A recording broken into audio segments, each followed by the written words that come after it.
ധാർമ്മികതയെക്കുറിച്ചും ജീവിതത്തെക്കുറിച്ചും അത് മതവുമായി എങ്ങനെയാണ് ഇൻ്റർപ്ലേ ചെയ്യുന്നതൊക്കെ ഇവിടെ വിശദീകരിച്ചു കഴിഞ്ഞു. അപ്പോൾ സ്വാഭാവികമായി വരുന്ന ഒരു ക്വസ്റ്റ്യൻ ഉണ്ട്.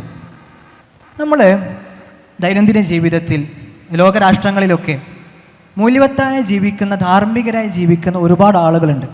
അവരൊന്നും മതത്തിൽ വിശ്വസിക്കുന്നവരല്ലല്ലോ. വാസ്തവത്തിൽ ധാർമ്മികനാവാൻ മതം ആവശ്യമുണ്ടോ? മതമില്ലാതെ തന്നെ ഒരാൾക്ക് ധാർമ്മികനായി ജീവിച്ചൂടെ?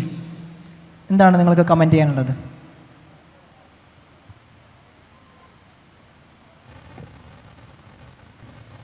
അസ്സലാമു അലൈക്കും.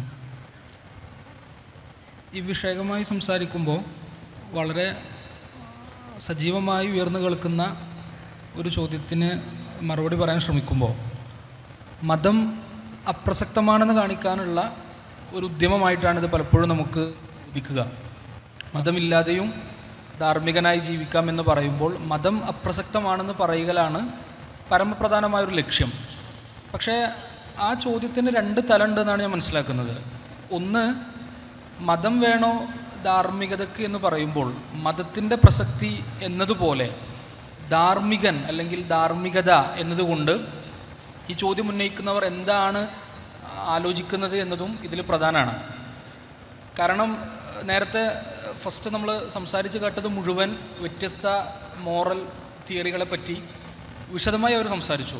അപ്പോൾ അവരൊക്കെ സജീവമായി വ്യത്യസ്ത കാഴ്ചപ്പാടുകളിലൂന്നി മനുഷ്യൻ്റെ ധാർമ്മികത നിർണ്ണയിക്കാനുള്ള പലതരം ദാർശനിക ആലോചനകളെയാണ് അവർ പ്രശ്നവൽക്കരിച്ച് പറഞ്ഞത്.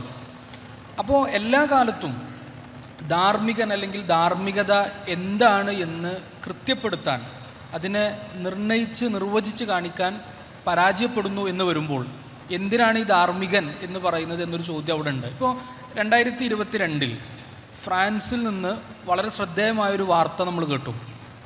അവർ 1791 മുതൽ പ്രാക്ടീസ് ചെയ്തു വന്നിരുന്ന ഇൻസെസ്റ്റ് ഞങ്ങൾ ബാൻ ചെയ്യുന്നു എന്നവർ പറയുണ്ടായി. അത്രയും കാലത്തിന് ശേഷം, അതായത് 200 വർഷം 231 വർഷത്തിന് ശേഷമാണെന്ന് ആലോചിക്കണം. അപ്പോൾ സാർവലൗകികമല്ലാത്ത, സമഗ്രമല്ലാത്ത ഈ ധാർമ്മികത അല്ലെങ്കിൽ അത്തരം സിദ്ധാന്തങ്ങളെ മുന്നിൽ കാണുന്ന ആളുകൾ മതമില്ലാതെയും ഞങ്ങൾക്ക് ധാർമ്മികരാവാം എന്ന് പറയുമ്പോൾ അതിലൊരു പ്രശ്നമുണ്ടെന്നുള്ളത് അതിൻ്റെ ഒരു തലമാണ്. പിന്നെ മതം, മനുഷ്യന് മതമില്ലാതെ, വിശ്വാസമില്ലാതെ അവൻ പരാജയപ്പെടുമെന്നോ അധാർമികനാവുമെന്നോ എന്നല്ല പറയുന്നത്.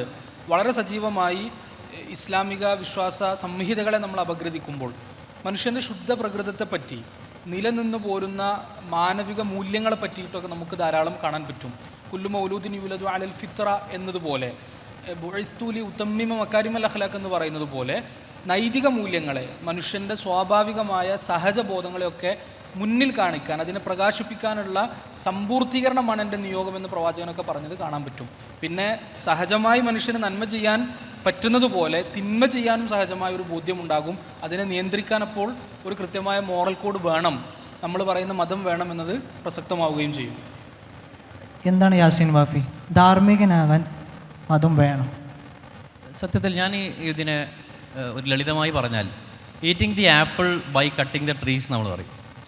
നമ്മളൊരു ആപ്പിൾ കഴിച്ച ശേഷം ആ മരത്തെ തന്നെ നിഷേധിക്കുന്നൊരു സ്വഭാവം. അപ്പോൾ ഇന്ന് നിലനിൽക്കുന്ന വാല്യൂ സിസ്റ്റങ്ങളൊക്കെ തന്നെ പല യഥാർത്ഥത്തിൽ അതിൻ്റെയൊക്കെ വംശവും വേരും കിടക്കുന്നത് മതങ്ങളിലാണ്, മത ട്രഡീഷനുകളിലാണ് എന്ന് നമുക്ക് കാണാൻ പറ്റും. ഇവിടെ നമ്മൾ പറയുന്നത് ഒരു നിരീശ്വരവാദിക്കോ അല്ലെങ്കിൽ ഒരു യുക്തിവാദിക്കോ യാതൊരുവിധ മാനുഷിക ഗുണങ്ങൾ ഉണ്ടാകുമെന്നൊരിക്കലും വാദിക്കുന്നില്ല. എല്ലാവരിലും ഉണ്ടാകും, അത് തന്നെയാണ് മതം പറയുന്നത്. പക്ഷേ അതിനൊരു സമഗ്രമായ തലത്തിൽ, ഒരു ധാർമ്മികമായൊരു തലത്തിലേക്ക് അതിനെ വളർത്തിക്കൊണ്ടുവരുന്നെങ്കിൽ അവിടെ റിലീജിയൻ എന്ന് പറയുന്ന ഒരു ബാക്ക്ഗ്രൗണ്ട് ഫൗണ്ടേഷൻ മസ്റ്റാണ് എന്നുള്ളതാണ്. ഇപ്പോൾ നമുക്കറിയാം, നിലവിൽ സൊസൈറ്റിയിലുള്ള ഈ വാല്യൂ സിസ്റ്റങ്ങളൊക്കെ എങ്ങനെയാണ് ഉണ്ടായിട്ടുള്ളത്.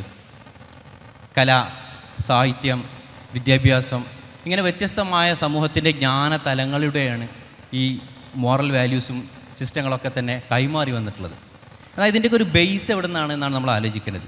അത് വളരെ കൃത്യമായി നോക്കുകയാണെങ്കിൽ റിലീജിയസ് ട്രഡീഷനിൽ നിന്നാണ്. There are moral atheist but there is no moral atheism എന്ന് പറയാറുണ്ട്. ഒരു യുക്തിവാദിക്കോ അല്ലെങ്കിൽ ഒരു നിരീശ്വരവാദിക്കോ ധാർമ്മിക മൂല്യങ്ങൾ ഉണ്ടാകാൻ പറ്റും. പക്ഷേ ഒരു നിരീശ്വരവാദത്തിനുള്ളിൽ നിന്നുകൊണ്ട് ഒരു സമഗ്രമായ ധാർമ്മികത രൂപീകരിക്കുന്നതിന് ധാരാളം പരിമിതികളുണ്ട് എന്നുള്ളത്.